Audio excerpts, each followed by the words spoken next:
Tatem sueta ulo suafa, maile pisavale otanata. I do ita ilo anganga. You're the star of Samoana, beautiful red hibiscus. I've admired you right from the start. Beautiful red hibiscus, you're the flower of my heart.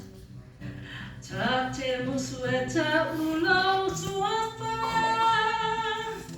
maile pisavale otanata.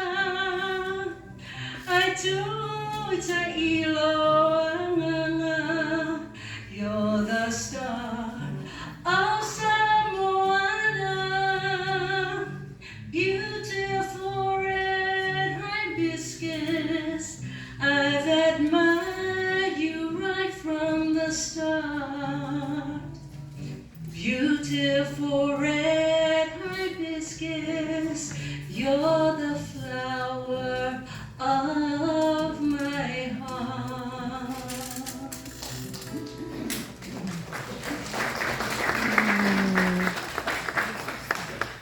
Thank you, Cousin Michelle. Well, Mom, you gave me your voice, and I sang for you, just like you always sang for me. I love you so much.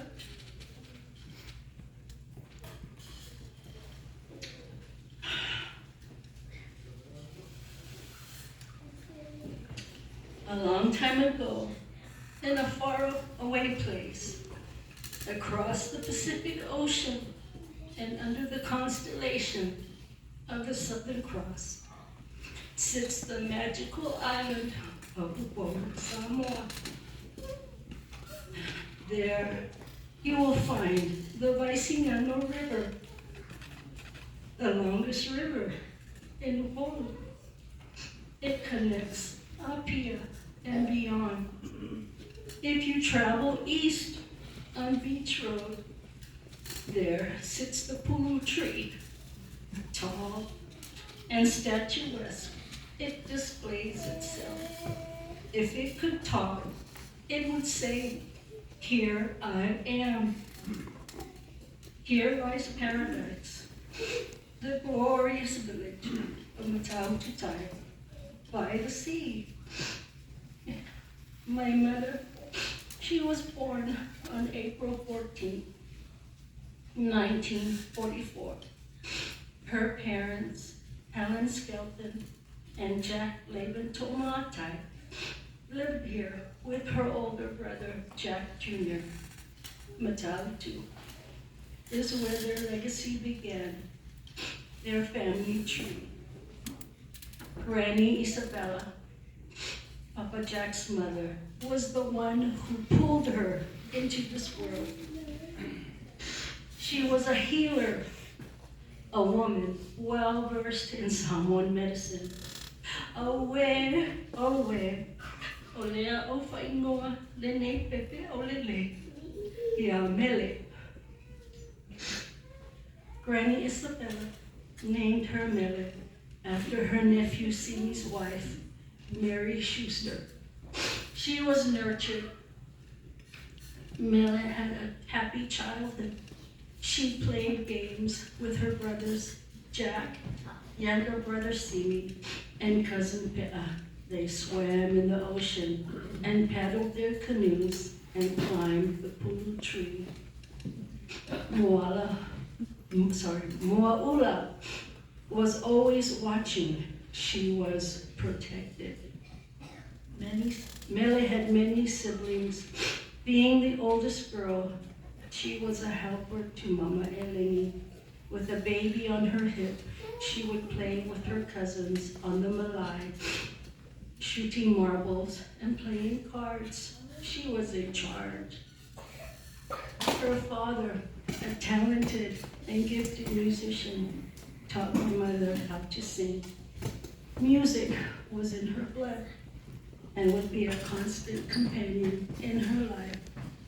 Jack Laban and his Psalm 1 serenaders recorded many songs. My Pango Girl, Sa Osavali, Tofa Mai Feleni, and O Yesu O Levinemoni are just a few. Nella can be heard on her dad's recording of Dear Darling and many other songs.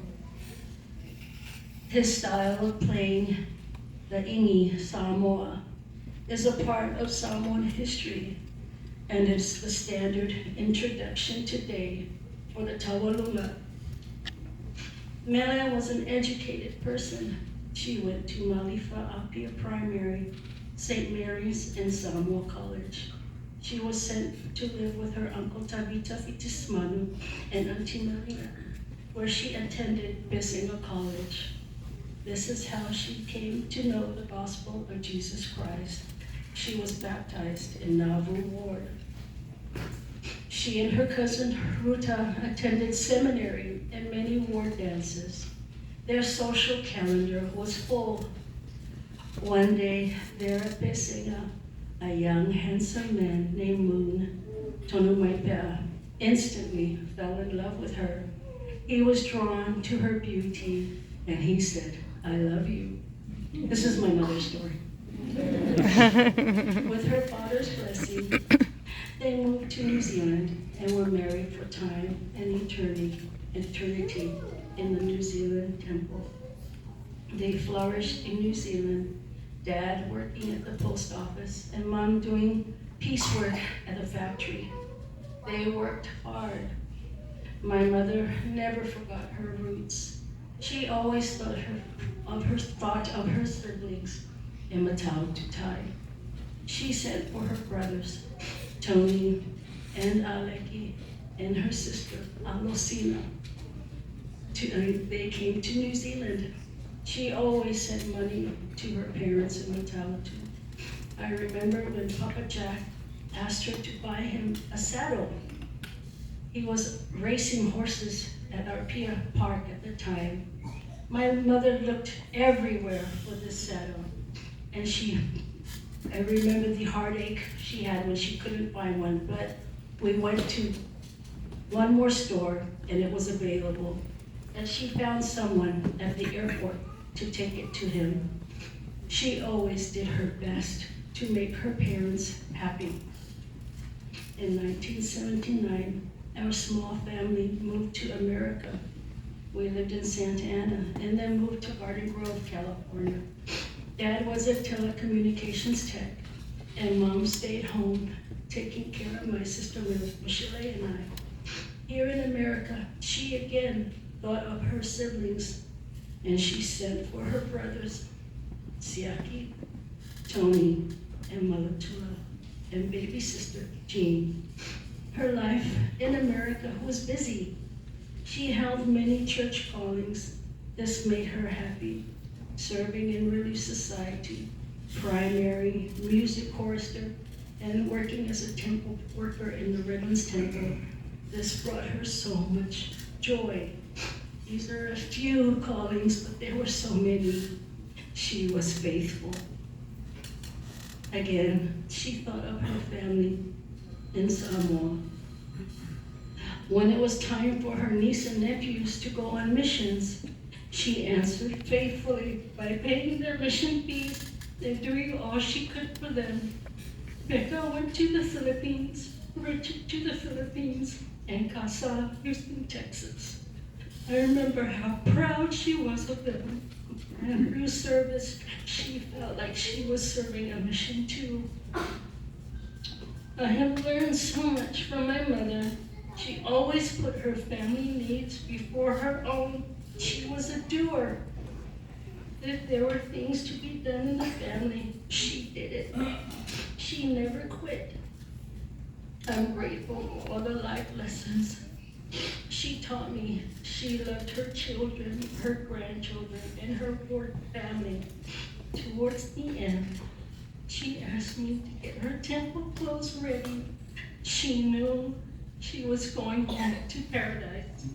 and she was going to be with her sweetheart again. She was always the first to do anything. She was the first to join the Church of Jesus Christ of Latter-day Saints. She was the first to be sealed in the temple, the first to go to New Zealand, the first to come to the United States of America, and now the first to go to paradise. Thank you, Mom, for being the best mother to me and Michelle, for giving us a home and teaching us the gospel. You are my hero. Thank you to my daughter Jean for taking care of me. Daughter Jewel, sorry, Jewel. Jean, hi Jean. I know you want to. Thank you, Jean. Thank you to my daughter Jewel for taking care of Mama. And my husband, Uti, for being amazing and patient with me. I'm so grateful for the gospel of Jesus Christ and his love that he has for all of us, that through the plan of salvation, we're able to return to him. I'm happy that Mom and Dad are together again, and that we'll be together someday. She loved all of you, especially her grandchildren.